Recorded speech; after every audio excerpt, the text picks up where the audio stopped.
I believe the real wealth is your body.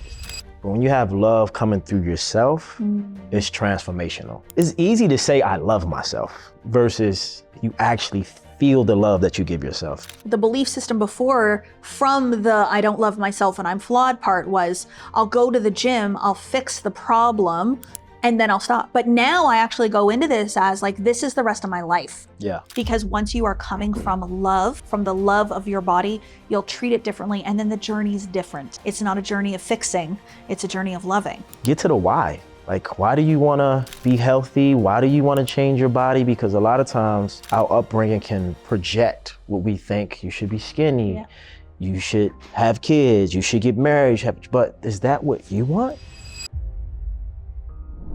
Today on the podcast, I am so excited to do another interview, and this time a very, very special interview with someone that has been a part of the beautiful transformation of my vessel over the past 2 years. He is my personal trainer, my dear friend, and beautiful, beautiful soul and starseed, Mr. Eric Bigger. KCB. I am so excited to talk to you today. And I know we're going to do a couple of episodes, but we wanted to start the conversation because yesterday we were chatting last night up in the beautiful hills of Beverly Hills. And we were talking about what we would talk about on this podcast and what this episode would look like. And we felt it was important for us to discuss my personal transformation. We'll share a little bit about how we first met, my personal transformation, but some of the observations that you've made that have contributed to the changes in my life and my health, and how the person that's listening might benefit from your perspective. So maybe let's share how we first met. How about that? Yes. So we met, was it September 2022? I think so. Yeah. I think so. Yeah, I think we got on Zoom for about an hour. You read my book. I read your book, Becoming the One, right? You read my first book, Becoming the One, and you did a review of it. Yeah. And you tagged me on social media. Yes. And then we connected on socials, and then we got onto a Zoom. Yeah, we got on a Zoom from me reading your book, but also I went to YouTube, and I was like, this woman she's really creative. What? How many millions? Yeah. I was kind of like skeptic, like, let's see. So I did my internal investigation and my due diligence. And I was like, wow, like she really knows what she's talking about. So then when we got on the Zoom, Bob Proctor I'm a big fan of Bob Proctor. Yeah. I've learned that you coached and teached under him. And from there, we just kind of built this very strong rapport and friendship and relationship over the years that I feel like we got soul ties from like past lives, like my sister that always wanted, always needed at times spiritually. Yeah, you've just grown so much. I think the biggest thing that people need to know about Kathleen, from my perspective, is that she's the real deal. She's not just talking it, she's actually living it, and she embodies it. And I think the first time we came to the gym, we worked out, I was like, are you an athlete? Have you ever played sports? And you're like, no, I hate gyms. It's too masculine. I hated the gym. Yeah. I really hated it. I remember because I was working out with a trainer. Yeah. His name was Leroy in Toronto. And I was working out with him for a few months virtually in my home gym. Yeah. And I came to LA, and I think I was going to be in LA for like 3 weeks or something. And I reached out to you and I was like, hey, is there any hikes I can do to like keep myself moving? And we did Runyon. And then you said, you know what, Kathleen, like if you want to come to the gym and do a workout, I'll train you. I'll do a session with you. And I went to your gym in your building in West Hollywood, and we did the workout that day. And I remember being in the environment going like, ugh.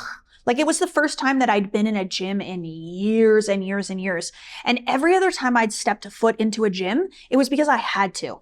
Like I felt like, Kathleen, like you're too fat, you're too lazy, your body needs to change. So you have to go to this gym, hold yourself accountable, use motivation, get to the gym and just lose the weight, and then you never have to go back. Yeah. And so it was a place that it didn't bring a bright and sunny feeling to me, to my world, to be in there. And I remember that day when you asked me if I was an athlete, I'm like, why is he saying this? Yeah. Like, no, I've never played sports, and I hate gyms.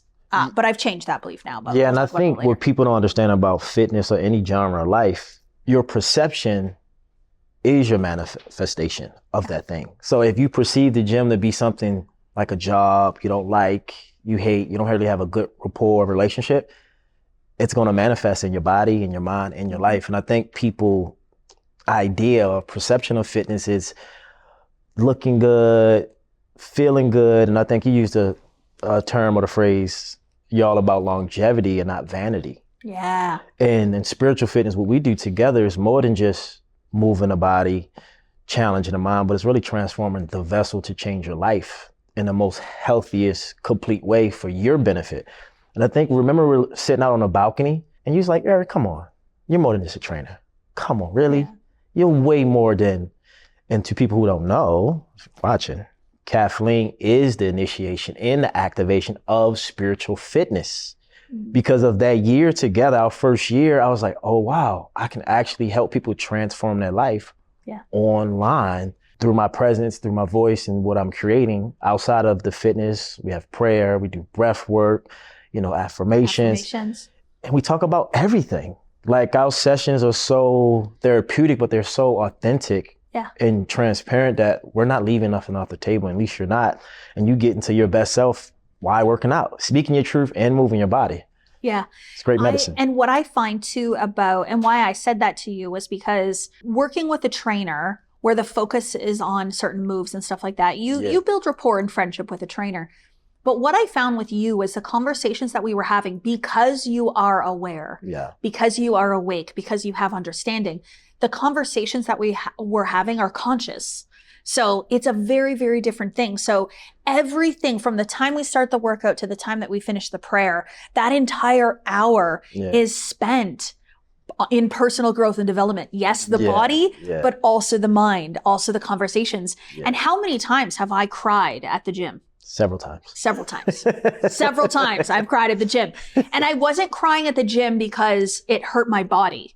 I was crying at the gym because the movement, the medicine, you say movement is medicine, the movement brought up the emotions of whatever was going on in my life at that time, that, running on the treadmill brought those tears up. And sometimes I've gotten, a little snippy with you too. For sure. And you're like, what are we doing next? Come on. Let's go. She might be in a different phase of the month. And it's like, okay. He knows. He knows. But it's all good because I want you to be that way. I don't want you to always be perfect, because then I know it's not real. Yeah. The more you come real and raw, like, listen, I had a long day. I'm tired. I'm overwhelmed, but I'm in this gym. That's what I like about you. That's what makes you different. That's how you're able to manifest the life you have, because you're willing to do the uncomfortable things to make your life comfortable. Yeah. But people don't see you in the gym when you're struggling to lift the weight or run an extra mile. What we do the other day, we did 100 push-ups at the end of the workout. 100 push-ups at the end of the workout. Yeah. So it's more than what people know, that what you endure, your body goes through in that phase, but you become stronger, become more confident. Yeah. And you're present with life because you're present within your body. So it's a beautiful thing. But I also want to just share too, an awareness that I had about this. Manifestation is bringing into your reality an experience that you've never had before. So in 2022, when I decided that I wanted to experience health, I was like, you know what? I want to experience greater levels of health in my life. And it wasn't about weight loss. That was the first time in my life that I did not have a goal of reducing the size of my body, shrinking it down, or releasing any weight. I made the decision that I wanted to become a healthy version of myself. So I didn't pay attention to the weight that my body was on the scale when I started. I've never actually measured it, so we have no measurements at all. I did not want to track or monitor food or calories. I just wanted to behave as a healthy woman would behave. And here we go, as I'm on this journey, I energetically call into my life someone that is going to support me in that journey towards the realization of longevity in a spiritual way. And then I don't know how much you were doing it in the way that you do it now, but like I called you into my experience. I manifested you. I attracted you to support me. And then it's been reciprocal because I've come into your life to help you to step into. Yeah, that activation, because to give people context on spiritual fitness, it actually started maybe over the pandemic. I won't say his name, but I had a client who almost passed away of COVID. He was under a ventilator for 11 days. He was in a hospital for maybe 3 months. And when he came home, he wanted to train it in. He was with a physical therapist for 3 months to get back. And I was like, I gotta give him something different. I can't just give him physical fitness. And I was just sitting there like, what do I do every day? And how can I integrate this within a workout? So we did it. And his wife even joined in some sessions. And it wasn't that it didn't resonate. I didn't feel the confidence in me that it resonated with him strong enough for me to continue. Yeah. So I had already tried it out somewhat where I was like, still was doing it. But when I gave it to you, I think the first time we did it, you cried. Oh. That was the activation. I'm like, you're crying? What are you crying? I just prayed.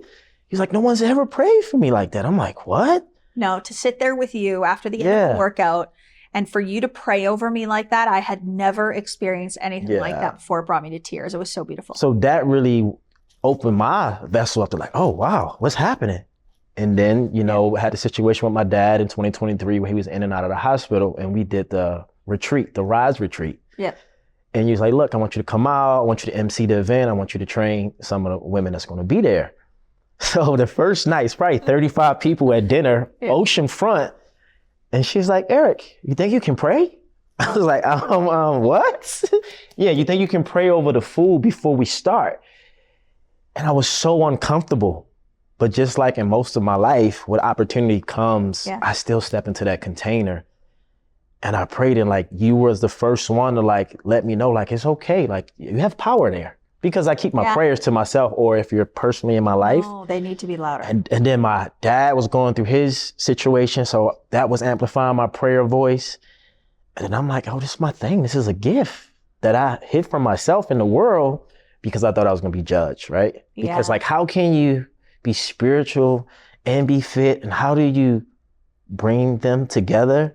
And then I think I had the term, shouts out to Anna, by the way. Anna, if you're watching, thank you. She's in the room here. Right. But she was the one, no, Eric, that's it. We got to change the podcast, spiritual fitness, let's go. No, because what you do, like she just was just, and I was like, whoa, okay, all right. And so that's why I'm so thankful for you, Anna, and all my clients and all the people that I get to experience life with, because these was like the beginning stages of it. And I'm writing a book about it now. So I'm just grateful that spirituality is getting acknowledgement for what it really can do and not what people think it is. Because it's more than just restriction or rules like religion could be in some spaces. But, you know, you got the spirit body and you got the physical body. But I like to get into the spirit body to manifest the physical body that you want. So yeah, and I just want to say about the prayers and the praying. I didn't know that was going to be uncomfortable for you praying in front of everyone. I just assumed, he's the best at that. We got to get Eric to do that. But there's been 2 times now where your prayers have been very, very impactful for me. So I will never forget at Manifest Toronto before I got on stage, back in the green room, you doing a prayer with me before I went on stage. So you're just going to have to come with me every single time I step on stage. I do. Yeah. No, that was so beautiful. But most recently, the prayer that you created, that you channeled for the Los Angeles fires. I did my live vision event on the Thursday as the fires were raging. And it felt a little strange to get on and do a live event. And I knew I was going to have a collective energy of people on there. So we ended up having 1,400 people on live in that moment, between the YouTube channel and the Zoom channel. And the night before, I saw you post a prayer. Yeah. And I read it and I was like, I am going to get onto my live event and I'm going to pray with these people for California and I'm going to read his prayer because it was so beautifully written. And it was a very, very powerful experience. And I asked you if I could before and you said, yeah. And what was your awareness of that prayer? So if I take me back to that moment, I woke up, I was feeling a little heavy and anxious because it was so much, right? Yep. And I was in prayer and I was talking to God. I'm like, God, just use me however you want to. And I'm so quick to get on Instagram live and like, and just be everywhere. But my spirit's like, be here now. And I'm like, what can I do? And I was like, pray. And I was like, okay. So sometimes when I'm getting into a prayer voice or vibration, I do certain things to kind of like, I pray about it, then I let it come through my body, right? Yep. So when I was writing it, I was asking my spirit guides, God, the creator of the universe, to assist me in this prayer as I wrote it out. And it just came through me. And I was like, use me, but it's through me that you're using me for people who need it. Yeah. And so when you text the next morning, I was like, that's God. I said, okay, it's beyond me. It's bigger than me. And I've always felt that way in life. Sometimes I just feel like, well, maybe I'm just too much for people, right? Because I have a lot of energy, but I know God is working through me, for the greater good of humanity, to raise the collective consciousness, to raise the vibration, to raise the frequency, so people know spirituality is just as important as the physical reality. Yeah. And that prayer was just a testament of the faith I had in it. And you confirmed it again. They says behind every successful man, there's a woman, right? Mm-hmm. And you were able to amplify that even more. And I was just so happy for you to take that and give it to the world. Yeah, it was really beautiful, Eric. Yeah. So we've been doing this spiritual fitness thing together for 2 years now. I actually just found a photo. That first hike that we did was the 3rd week of January in 2023. So 2 years ago, almost exactly. Wow. We're like January 18th or something today. So it's been 2 years we've been on the spiritual fitness journey, and the focus has been on longevity over vanity. So I just want to explain what, for those listening that haven't heard me before, what that means to me. And so I'll just say, over the course of my life, I was 37 years old, and I was on a weight loss journey up and down since I was probably 7 years old. I started starving myself at 7 years old. I started chugging water all day at school because I heard that water flushes the fat. And every single year on my birthday, and I blew out that candle, every single year except for the year I turned 37, I blew it out and I wished I was skinny. So my life was so revolved around the idea that my body, the way that it is flawed and broken, and it's a problem, and being fat is bad, and I need to fix it. And so the solution was to be skinny. Nowhere in my life, I would even tell you, no, I'm not, I'm on a health journey. No, I was not. Okay. I will be so authentic and honest about this. It was about shrinking my body down. It was about getting thin, getting smaller to match a beauty ideal. So that's what I mean by vanity. The whole entire kind of like obsession in my mind was to finally be worthy and to measure up. And it actually wasn't about health. It was about the other. So this time, I made the decision that the focus was going to be on longevity of my vessel. And in 2022, I decided health is going to be my focus. I want to be the healthiest version of myself I've ever been. I don't want to lose weight. I don't want to get skinny. If that happens, if my body shrinks in size, that's okay. But the focus, the intention I'm setting is to be as healthy as I can. Yeah. And so I did start to stop drinking alcohol, started walking every single day, stopped drinking coffee. Then I end up with a lung surgery. And then after the lung surgery, I was like, oh, well, this is even more important now that I take care of this body because I almost didn't make it. Yeah. And so I come from this place now of absolute self-love. I think I am incredible and I am worth living a really, really long life. And now I've manifested all this beauty into my life. I want to experience it. And so I want to take care of this body so that it lasts me a long time. So that's the focus of the work that I've been doing with Eric. But there's been some things that I've reprogrammed into my subconscious mind as I've been working out. I'm wondering, like, if you can talk about some of them before I do and just see how much you. Well, I mean, wow. Well, the first thing that comes to mind is the love, right? The identity or identification of love from your paradigm and perspective and what it means and what it feels like. And I realized, like, over the course of at least last year, you've grown so much in that department within yourself that has changed your body. Yep. And so what I'm learning through what I get to do is that when anyone has love coming from another, it's great. But when you have love coming through yourself, it's transformational. Listen to that. And I think that's what was the shift that happened these last year, 6 months. It's easy to say, I love myself. And then versus you actually feel the love that you give yourself and you're embodying it to have that experience, your life changes. Yeah. And I think that's the difference that I've noticed. And it's like subtle, like over time you were just like, change, adjust. What is this? I don't change, adjust. Oh, I feel good. Wow.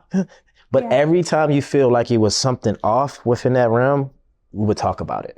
We would have a conversation around it. I'm like, oh, and then you ask, from my perspective, I'm like, oh, and then we'll have deeper downloads. I'm like, oh, wow, I understand why women want and need love. Yeah, he's learned a lot about women. And I'm like, it's more than just like, oh, what love? It's like, no, it's really changing their whole life experience when it's authentic, it's genuine, and you allow yourself, because what I've learned, a lot of women don't allow themselves to receive the love they already have in their life because there's blockage, right?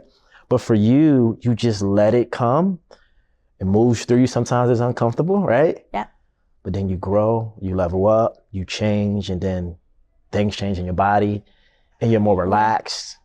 And then I think another thing that I love about you is that you're able to acknowledge when, not when you're wrong, but when you have a strong, like you like to control things, right? We talked about that, yes. right?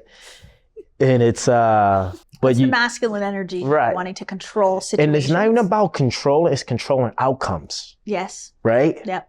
But what I believe, when you control the income is the investment into the vessel, the love you give yourself, yep, that outcome is always going to be what it's supposed to be, if it's in your life or it's not in your life, because you're giving yourself the best income, yep, the internal love. Absolutely.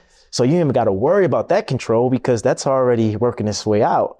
But it's not easy when you don't have the information, yeah, when you don't have the awareness, or, right, you don't have the mirror where someone can reflect back to you. Like, you come to me, Eric, what do you think about this? Or I'll come to you, Kathleen, what do you think about this? Yeah. That's the benefit of what we do together, is that we're able to reflect back and look at things from a different perspective and not so much ego involved, but spirits involved, you know? Yeah.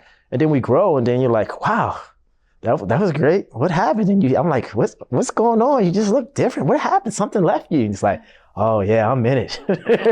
Everything is so emotional. Like the experience, yeah, of this physical body and the transformation. Yeah. It's more about the internal growth. I always say, like, this is, yeah, the external representation of what's been going on internal. Yeah. At the gym this morning too. Yes, we went to the gym this morning, went to Eric's gym, Anna and I, and had a phenomenal workout. But one of the things that I said to Anna that is different for me this time, it's a different belief system in the subconscious. And so the subconscious mind before, the belief system before, from the I don't love myself and I'm flawed part, was I'll go to the gym, I'll fix the problem, drop the weight, and then I'll stop. Like, yeah, I don't have to do this for very long. I'm just going to do it for a short time. But now I actually go into this as like, this is the rest of my life. Yeah. Like, and even for your training, yeah, I pay 6 months in advance, yeah, for all of it, because I've made a decision that I'm going to act from the assumption that this is my way of life now. I exist as somebody who exercises regularly and treats her body well because she loves it. And I go to the gym because I want to get stronger. I want more flexibility. I want my endurance to be better. I want to exercise my heart so my heart lasts a long time. Yeah, yeah. You know, so it's not about doing it for a certain look. Yeah. It's about doing it for a certain feeling and experience. And you made me feel strong this morning at the gym. I know. Yeah, we did about that. Bossy ball push-ups. If anyone knows what a bossy ball is, it's like the blue thing in the gym. You flip it over. And she's like, I could not do push-ups on that 2 years ago. I'm like, Kathleen, you didn't do push-ups on it. You were just holding your weight. I just held it. I couldn't even do that. I said, you know what? Let's do 10 push-ups. And let me tell you something. We got the receipts. I wish we could put it on the screen right now, because I got the video. They could probably put it in there. And she did 10 push-ups. And I was like, and Anna was like, Kathleen, damn, you're strong. Yeah. I said, yeah, she's very strong. Well, Anna and I haven't done a workout together with you in maybe 6-8 months. Yeah, it's been a minute. And so she noticed the difference for sure. But that's the thing with consistency and discipline. Yeah. But I did have to tell myself that I love the gym. I did have to tell myself that I love working out.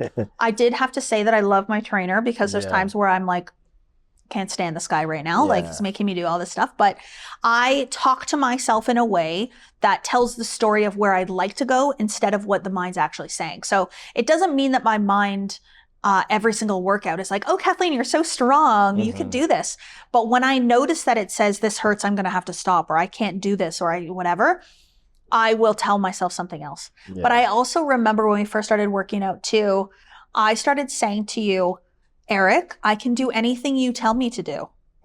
Because I noticed that at the beginning, when I had never done these moves before, it was scary for me to do it, especially someone watching you. Yeah. So for me to try to do a push-up or do a jumping jack, I wanted to be like, no. And I found myself wanting to tell you no, or, oh, I can't do that. You remember the time at the gym and I was recording you running back and forth, and I posted, he's like, can you please take that down? I don't like I that. know I asked you to right? take it down. Yeah. But now you jump roping. I know. and you running. posted it. Right. I was like, yeah, post me jump roping. I don't care. And I think that the biggest thing, what I've learned from you that's helped me amplify spiritual fitness is that this is people listening. And I think, I don't know if you know you do this. You speak to your body. Mm. You're like, I can do, you tell me you can do anything I tell you, but you also, I'm strong, I'm powerful, I can do this. And I was like, I actually took that page out of your book one time when I was in the gym. And it actually works because you're talking to the spirit of your body. And you're giving it good energy and you're giving it love and something simple as, I can do this. I'm strong. Yeah. This workout is easy. It actually helps the workout, right? Yeah. And I think you just do it subconsciously because you're like, I got to get over this, but let me talk to myself. It helps. But it's very intentional. Yeah. I know it. And this is where the self-awareness piece comes in. So as soon as I notice that my self-talk is starting to talk me out of finishing the workout or it's trying to talk me out of this next move or whatever, I immediately notice it and I shift it. It's all about the underlying intention behind why you're even going to the gym. Yeah. Then when you're actually in the gym, setting the intention for how do you want to feel while you're there and what you're doing, and then that self-talk during the gym. Yeah. But just for the last couple minutes that we have here, for anybody that has been paying attention to my personal journey over the past 2 years, there's been a major, major transformation. I mean, I was a size 2X or 3X when we started exercising. Now I'm in medium and large. So that's a very never big told me that. difference. Yeah. Well, it's not really about that. I'm saying that so that people can see the difference so that you can measure it. Yeah. It is a weight release of about 120 something pounds now. Yeah. In terms of size of my body and stuff, I haven't really ever measured it or anything. And like in terms of diet, I'm not on a diet. I don't track my food. I don't eat gluten and reduce sugar. And I eat a lot of protein and a lot of vegetables and fruit. But other than that, it's just very, very intuitive. And I'm just living my life. I'm not on a weight loss journey. Yeah. It's actually a weight neutral health journey is what I like to say that I'm on. Neutral. Weight neutral. Wow. Yeah. So it's just it's a different way of seeing things. But for those that have watched and they're sitting here listening and they're like, okay, I would really love to focus on my health like that. What would you say to them listening? I think the first thing is you got to love yourself unconditionally and you got to be willing to be uncomfortable. I think those two things, if you just start with that, because you're not going to like it when you first, no one wants to get up at 5, 6, 7 in the morning. One thing about you, you're willing to get uncomfortable to change your life. I've seen you really like, I'm doing it, and your life changed. And with that, building that muscle of your life, you actually love yourself more because you're showing up for yourself. I didn't do anything but answer God's call for me to be in your life and hold space. You did the work. Yep. So congratulations. And I think that's what people, they don't understand is like, Kathleen's actually doing the work, whether it's in your business, your fitness, being a mom. Absolutely. So you gotta love yourself unconditionally and you gotta get comfortable being uncomfortable because it's gonna be challenges for the greater good. And I would say, get to the why. Like, why do you wanna be healthy? Why do you wanna change your body? Because a lot of times our upbringing can project what we think. You should be skinny. Yeah. You should have kids. You should get married. But is that what you want? And so if you make health, they always say health is wealth, but I believe the real wealth is your body. If you made your body your bank account, you would treat it different. Yeah. Right? Yeah. So I just think you got to get clear on why you want to be healthy and in shape. Of course, everybody wants to be healthy, but we got to get to the root, right? Like, this is my life. Fitness is therapy for me. It's healing for me.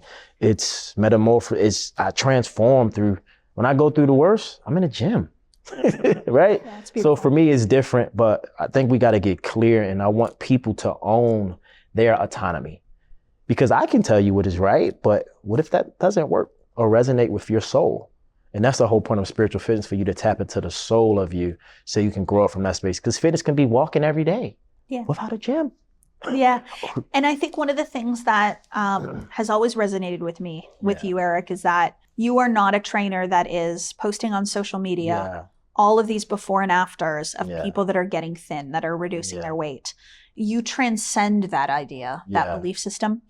It's a way of life. It's a way of living. It's a way of using the process of life and spirituality to benefit your world. And so for me, if you're listening to this and you are somebody that is feeling called to become healthier in your life, I would just really, really ask that you love yourself in the way that you are right now, in the body that you're in now first. Focus on that. Yeah. Because once you are coming from love, from the love of your body, you'll treat it differently. And then the journey is different. Yeah. It's not a journey of fixing. It's a journey of loving. And it becomes so much more fulfilling and rewarding. And I'm just grateful to you, Eric, for everything that you've done for me over the past 2 years. And yes, I've done the work, but you've been there to support me, to encourage me, to keep me on track, and to really, really show me what I wasn't quite sure I would be able to do, and keep pushing me. And so I'm stronger because of that. So thank you. You're welcome. For the listeners, thank you for listening to the episode. And please remember, especially when it comes to your health as well, that the limit does not exist.